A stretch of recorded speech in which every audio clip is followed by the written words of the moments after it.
جنگ احد ہجرت کا تیسرا سال تھا۔ اس سال کا سب سے بڑا واقعہ جنگ احد ہے۔ احد ایک پہاڑ کا نام ہے جو مدینہ منورہ سے تقریباً 3 میل دور ہے۔ چنانچہ حق و باطل کا یہ عظیم معرکہ اسی پہاڑی کے دامن میں درپیش ہوا، اسی لیے یہ لڑائی غزوہ احد کے نام سے مشہور ہے۔ یہ قرآن مجید کی مختلف آیتوں میں اس لڑائی کے واقعات کا اللہ تعالیٰ نے تذکرہ فرمایا۔ جنگ بدر میں 70 کفار قتل اور 70 گرفتار ہوئے تھے، اور جو قتل ہوئے ان میں اکثر کفار قریش کے سردار تھے۔ اس بنا پر مکہ کا ایک ایک گھر ماتم کدا بنا ہوا تھا، اور قریش کا بچہ بچہ جوش انتقام میں آتش و گیز و غضب کا تندور بن کر مسلمانوں سے لڑنے کے لیے بے قرار تھا۔ عرب خصوصاً قریش کا یہ طرح امتیاز تھا کہ وہ اپنے ایک ایک مقتول کے خون کا بدلہ لینے کو اتنا بڑا فرض سمجھتے تھے جس کو ادا کیے بغیر گویا ان کا اس ہستی میں قائم رہنا ہی ناممکن تھا۔ چنانچہ جنگ بدر کے مقتولوں کے ماتم سے جب قریشیوں کو فرصت ملی تو انہوں نے یہ عزم کر لیا کہ جس قدر ممکن ہو جلد سے جلد مسلمانوں سے اپنے مقتولوں کے خون کا بدلہ لینا چاہیے۔ چنانچہ ابو جہل کا بیٹا اکرمہ اور امیہ کا لڑکا صفوان اور دوسرے کفار قریش جن کے باپ بھائی بیٹے جنگ بدر میں قتل ہو چکے تھے، سب کے سب ابو سفیان کے پاس گئے اور کہا کہ مسلمانوں نے ہماری قوم کے تمام سرداروں کو قتل کر ڈالا ہے، اس کا بدلہ لینا ہماری قومی فریضہ ہے، لہذا ہماری خواہش ہے کہ قریش کی مشترکہ تجارت میں امثال جتنا نفع ہونا چاہیے اور سب قوم کے جنگی فنڈ میں جمع ہونا چاہیے، اور اس رقم سے بہترین ہتھیار خرید کر اپنی لشکر طاقت اور بہت جلد مضبوطی کر لینی چاہیے، اور پھر ایک عظیم فوج لے کر مدینہ پر چڑھائی کر کے بانی اسلام اور مسلمانوں کو دنیا سے نیست و نابود کر دینا چاہیے۔ ابو سفیان نے خوشی خوشی قریش کی اس درخواست کو منظور کر لیا، لیکن قریش کو جنگ بدر سے یہ تجربہ ہو چکا تھا کہ مسلمانوں سے لڑنا کوئی آسان کام نہیں ہے۔ آندھیوں اور طوفان کا مقابلہ، سمندروں کی موجوں سے ٹکرانا، پہاڑوں سے ٹکر کر لینا بہت آسان ہے، لیکن محمد رسول صلی اللہ علیہ وآلہ وسلم کے عاشقوں سے جنگ کرنا بہت ہی مشکل کام ہے، اس لیے انہوں نے اپنی جنگ طاقت میں بہت زیادہ اضافہ کرنا نہایت ضروری سمجھا۔ چنانچہ ان لوگوں نے ہتھیاروں کی تیاری اور سامان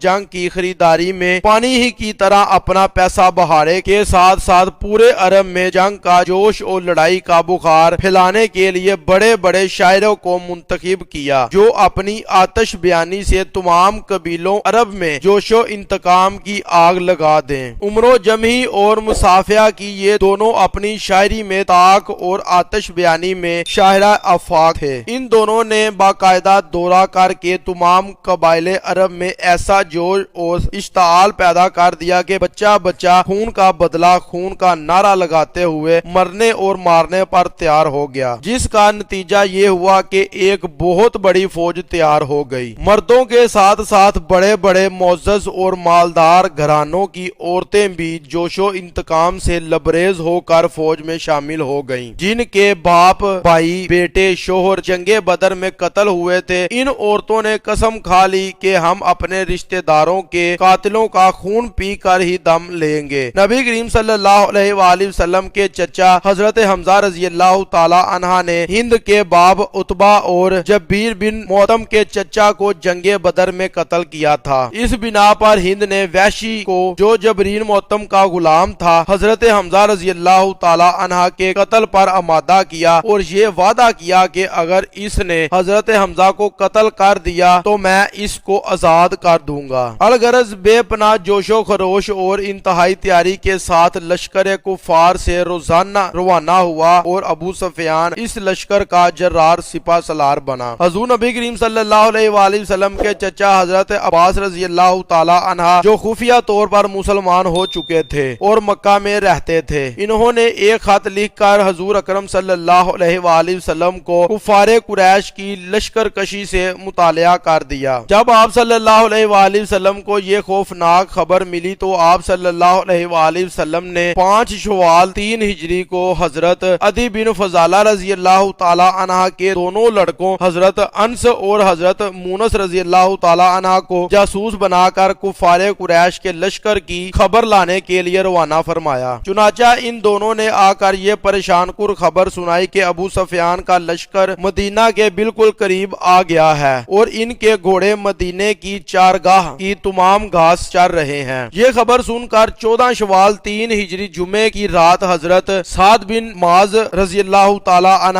حضرت اسید بن خزیر رضی اللہ تعالی عنہ اور حضرت سعد بن عبادہ رضی اللہ تعالی عنہ ہتھیار لے کر چند انصاریوں کے ساتھ رات بھر کا شانہ نبوت کا پہرا دیتے رہے اور شہر مدینہ کے اہم ناکوں پر بھی انصار کا پہرا بٹھا دیا گیا۔ صبح کو حضور اکرم صلی اللہ علیہ وآلہ وسلم نے انصار و مہاجرین کو جمع فرما کر مشورہ طلب فرمایا کہ شہر کے اندر رہ کر دشمنوں کی فوج کا مقابلہ کیا جائے یا شہر سے باہر نکل کر میدان میں یہ جنگ لڑی جائے۔ مہاجرین نے عام طور پر اور انصار میں بڑے بوڑھوں نے یہ رائے دی کہ عورتوں اور بچوں کو قلعوں میں محفوظ کر دیا جائے اور شہر کے اندر رہ کر دشمنوں کا مقابلہ کیا جائے۔ منافقوں کا سردار عبداللہ بن ابی بھی اس مجلس میں موجود تھا۔ اس نے بھی یہی کہا کہ شہر میں پناہ گیر ہو کر کفار قریش کے حملوں کی مدافعت کی جائے، مگر چند کمسن نوجوان جو جنگ بدر میں شریک نہیں ہوئے تھے اور جوش جہاد میں آپے سے باہر ہو رہے تھے، وہ اس رائے پر اڑ گئے کہ میدان میں نکل کر ان دشمنان اسلام سے فیصلہ کن جنگ لڑی جائے۔ حضور صلی اللہ علیہ وآلہ وسلم نے سب کی رائے سن لی، پھر مکان میں جا کر ہتھیار زیب تن فرمایا اور باہر تشریف لائے۔ اب تمام لوگ اس بات پر متفق ہو گئے کہ شہر کے اندر ہی رہ کر کفار قریش سے جنگ لڑی جائے۔ اگر تو نبی کریم صلی اللہ علیہ وآلہ وسلم نے فرمایا کہ اب تم لوگ خدا کا نام لے کر میدان میں نکل پڑو، اگر تم لوگ صبر کے ساتھ میدان جنگ میں ڈٹے رہے تو ضرور تمہاری فتح ہی ہوگی۔ پھر حضور اکرم صلی اللہ علیہ وآلہ وسلم نے انصار کے قبیلہ اوس کا جھنڈا حضرت اسید بن حضیر رضی اللہ تعالی عنہ کو اور قبیلہ خزرج کا جھنڈا حضرت خباب بن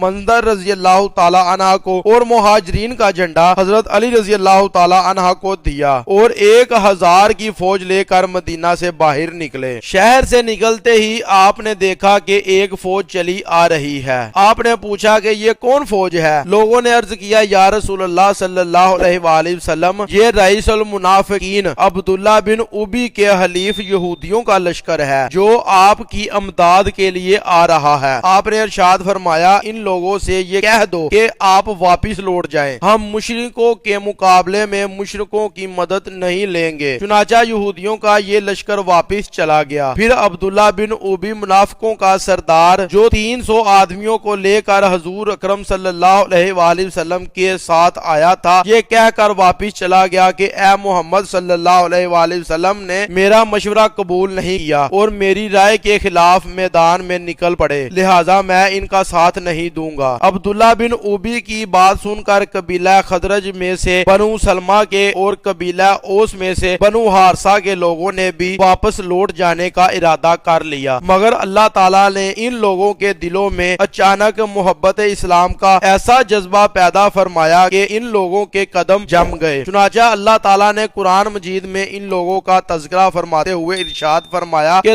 جب تم میں سے دو گروہ کا ارادہ ہوا کہ نامردی کر جائے یا بھاگ جائے اور اللہ ان کا سنبھالنے والا ہے اور مسلمانوں کو اللہ ہی پر بھروسہ ہونا چاہیے۔ اب حضور اکرم صلی اللہ علیہ وآلہ وسلم کے لشکر میں کل 700 صحابہ کرام رہ گئے، جن میں کل 100 زرہ پوش تھے اور کفار کی فوج میں 3000 کا لشکر تھا، جن میں 700 زرہ پوش جوان، 200 گھوڑے، 3000 اونٹ اور 15 عورتیں تھیں۔ شہر سے باہر نکل کر حضور اکرم صلی اللہ علیہ وآلہ وسلم نے اپنی فوج کا معائنہ فرمایا اور جو لوگ کم عمر تھے ان کو واپس لوٹا دیا کہ جنگ کے ہولناک موقع پر بچوں کا کیا کام ہے۔ مگر جب حضرت رافع بن خدریج رضی اللہ تعالی عنہ سے کہا گیا کہ تم بہت چھوٹے ہو، تم بھی واپس چلے جاؤ، تو وہ فوراً اپنی پاؤں کی انگلیوں کے بل تن کے کھڑے ہو گئے تاکہ ان کا قد اونچا نظر آئے۔ چنانچہ ان کی یہ ترکیب کام کر گئی اور وہ فوج میں شامل کر لیے گئے۔ حضرت سمرہ رضی اللہ تعالی عنہ جو ایک کم عمر نوجوان تھے، جب ان کو واپس کر جانے لگا تو انہوں نے عرض کیا کہ میں رافع بن خدریج کو کشتی میں پچھاڑ لیتا ہوں۔ اس لیے اگر وہ فوج میں لے لیے گئے ہیں تو پھر مجھ کو بھی ضرور جنگ میں شریک ہونے کی اجازت ملنی چاہیے۔ چنانچہ دونوں کا مقابلہ کرایا گیا اور واقعی حضرت سمرہ رضی اللہ تعالی عنہ نے حضرت رافع بن خدریج کو زمین پر دے مارا۔ اس طرح ان دونوں پرجوش نوجوانوں کو جنگ احد میں شرکت کی سعادت نصیب ہوئی۔ مشرکین تو بدھ کے دن ہی مدینہ کے قریب پہنچ کر کوہ احد پر اپنا پڑاؤ ڈال چکے تھے، مگر حضور اکرم صلی اللہ علیہ وآلہ وسلم بعد نماز جمعہ مدینہ سے روانہ ہوئے، رات کو بنی نجار میں رہے اور ہفتے کے دن نماز فجر کے وقت احد میں پہنچے۔ حضرت بلال رضی اللہ تعالی عنہ نے اذان دی اور آپ صلی اللہ علیہ وآلہ وسلم نے نماز فجر پڑھا کر میدان جنگ میں مورچہ بندی شروع فرمائی۔ حضرت عکاشہ بن محصن رضی اللہ تعالی عنہ کو لشکر کا میمنہ دائیں بازو پر اور حضرت ابو سلمہ بن الاسدار رضی اللہ تعالی عنہ کو میسرہ بائیں بازو پر اور حضرت ابو عبیدہ بن الجراح رضی اللہ تعالی عنہ اور حضرت سعد بن ابی وقاص کو مقدمہ اگلے حصے پر اور حضرت مقدار بن عمر کو ساقہ پچھلے حصے پر افسر مقرر فرمایا، اور صف بندی کے وقت احد پہاڑ کو پشت پر رکھا اور کوہ انین کو جو وادی کنار میں ہے اپنے بائیں طرف رکھا۔ لشکر کے پیچھے پہاڑ میں ایک درا تنگ رستہ تھا جس میں سے یہ گزر کر کفار قریش مسلمانوں کی صفوں کے پیچھے سے حملہ آور ہو سکتے تھے، اس لیے حضور اکرم صلی اللہ علیہ وآلہ وسلم نے اس درا کی حفاظت کے لیے 50 تیر اندازوں کا ایک دستہ مقرر فرما دیا اور حضرت عبداللہ بن جبیر رضی اللہ تعالی عنہ کو اس دستہ کا افسر بنا دیا اور یہ حکم دیا کہ دیکھو، ہم چاہے مغلوب ہو یا غالب ہو، مگر تم لوگ اپنی اس جگہ سے اس وقت تک نہ ہٹنا جب تک میں تمہارے پاس کسی کو نہ پیغام بھجواؤں۔ یہ تھی ہماری آج کی ویڈیو، اچھی لگے لائک اور کمنٹ ضرور کریں اور چینل کو سبسکرائب کرنا مت بھولیں۔